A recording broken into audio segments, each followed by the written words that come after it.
This is the HYPEX Trainer V2.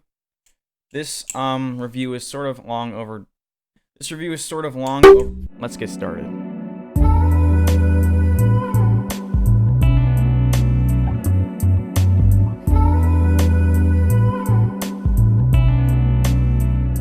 So first things first, how much does this thing cost? I usually start all my review videos with the price tag of these trainers. Well, this is going to cost you about $154 for the V2 version.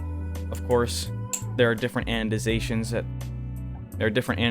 that you can get on this, such as blue, sky blue, black, and much other colors. I personally chose the silver version. So starting off with the blade, this is a different blade compared to the V1. As you can see, it is a little bit more of a style of a Bowie. I didn't really like the dagger style blade shape that the V1s had, so I like the V2 over the V1 better when it comes to the blades. The spine of the blade is crowned sort of halfway, but past this halfway point right here, the rest of it is not crowned or rounded, so just be careful of that. This is going to be running on Zen pins, and I think on this, the Zen pin cups are a little bit too deep, in my personal opinion, so I do find myself being irritated or have some irritation on my fingers after flipping this for a bit of time, but it's not much to worry about. So the pivot system that these are going to be using is just regular bronze phosphorus washers, very similar to most squid trainers out there or many trainers on the market. As you can see, it's just regular pivots. One weird thing that this knife does have is actually Zen pin screws, which are these little tiny screws right there, as you can see. These can be a little bit of a hassle when it comes to tuning, and I'll tell you my personal opinion on that in a second. When it comes to tuning this knife, no matter how much you try to tune it, you can never get this thing to a perfect tune. And I can say I'm okay at tuning, and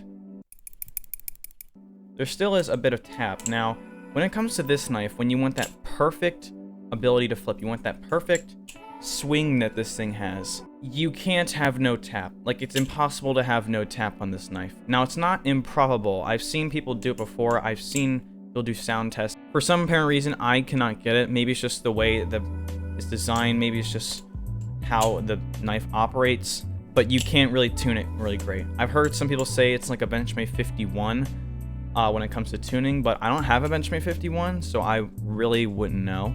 So again, has a little bit of tap. Anyways, let's take a look at the play on this. This is mine, but the play is not as great as a squid trainer for sure. Going back to the handles, there is some holes right here, sort of near the top of the handle right there, if it would focus. You can sort of see these holes right there. Now, I don't know if it's the way that he designed this knife, but that's exactly where the balance point is on those holes, which is pretty convenient and really nice. And it also makes it a very neutral flipper. It flips awesome. It flips really smooth due to the bronze phosphorus washers.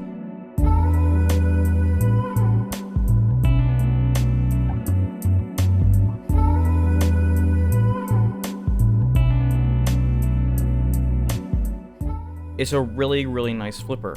Also, to complement its nice flipping, he completely rounded the handles everywhere, so there are basically no flat spots on this handle to irritate you on. These handles are probably one of the most comfortable aluminum channel handles I've ever held. They're really nice. One thing that I also really do like about these handles is that they sort of start skinny down by the holes, and then they fatten out at the end. This, I think, definitely gets me more space to work with when I'm doing things like choker fans. It works out very nice. This knife is very good at fanning. As you can see, I can try and do fans. I can't really do fans all the way. It's really nice, but my cat sneezed.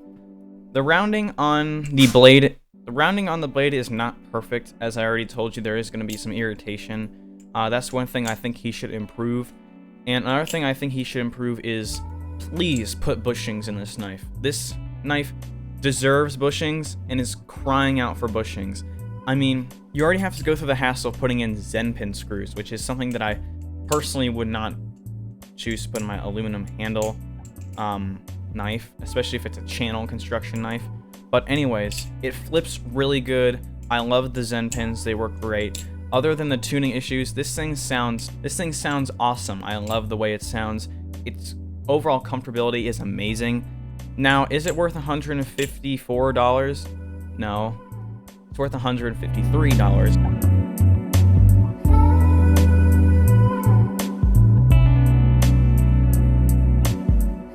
So is it worth $154? No, it's worth $153. Other than the tuning issues, I think that can be improved. Bushing system is definitely needed to be installed because without bushings, this knife is just going to stay the way it is. Now, I'm not exactly sure if the tuning issues have been perfected or have been improved in the V3s. I don't know if I'm going to get my hands on one of those because this is still basically new, even though I've beaten it okay. But anyways, that's my little review on the HYPEX V2. If you want to get yours, I'm going to put a link in the description for the website. I mean, he has the V1s, the V2s, and V3s still available on his website. And thank you for Tiger for joining us today. Very nice. Anyways, thank you guys for watching. I'll see you later.